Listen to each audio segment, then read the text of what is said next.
It was huge, and I was absolutely amazed. Madam Chair, ladies and gentlemen, I just finished my profession training in Switzerland as a project manager. I learned to program computerized machines, calculate prices of kitchen and furniture, and write very precise instructions how to install them. Everything done with Swiss precision. But nothing prepared me when I stepped into that joinery shop in Nelson, and I glanced from side to side.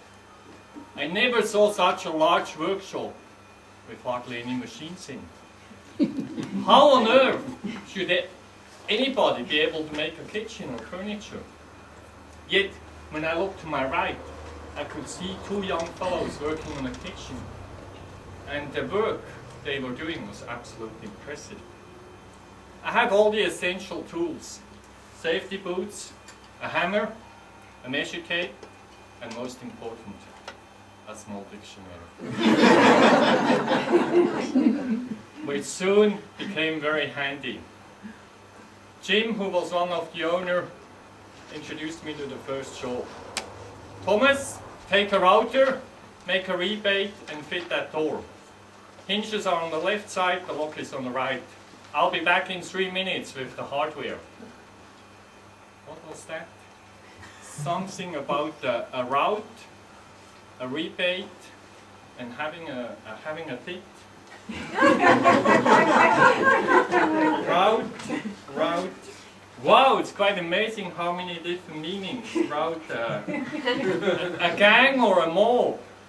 Maybe the door is for one of these motorbike gangs, which I saw. And I guess they get a good discount, a good rebate. And having a fit was more or less how I started to feel of trying to figure out what was going on. But luckily, as Jim came back, some good role modeling and body language alleviated some of the confusion. And I got stuck into that job, very engrossed, as suddenly I heard that voice. Hey, Thomas, you can stop now. Time for smoke off. No thanks. No thanks, I'm not smoking. Maybe I should, maybe it will calm me down.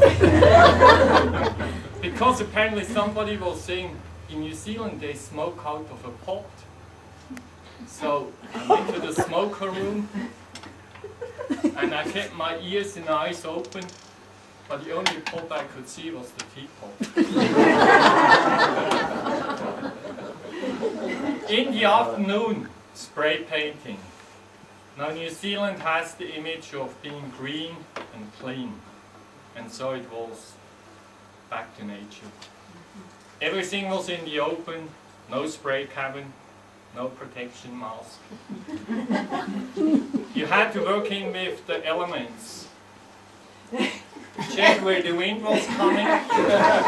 Align yourself so that the fumes and the paint would actually move away from you.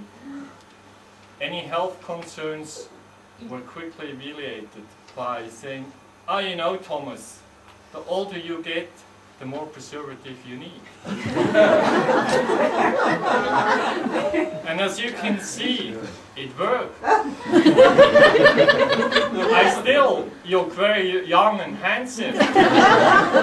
Even so, in the process, I lost most of my hair and have become much more aerodynamic.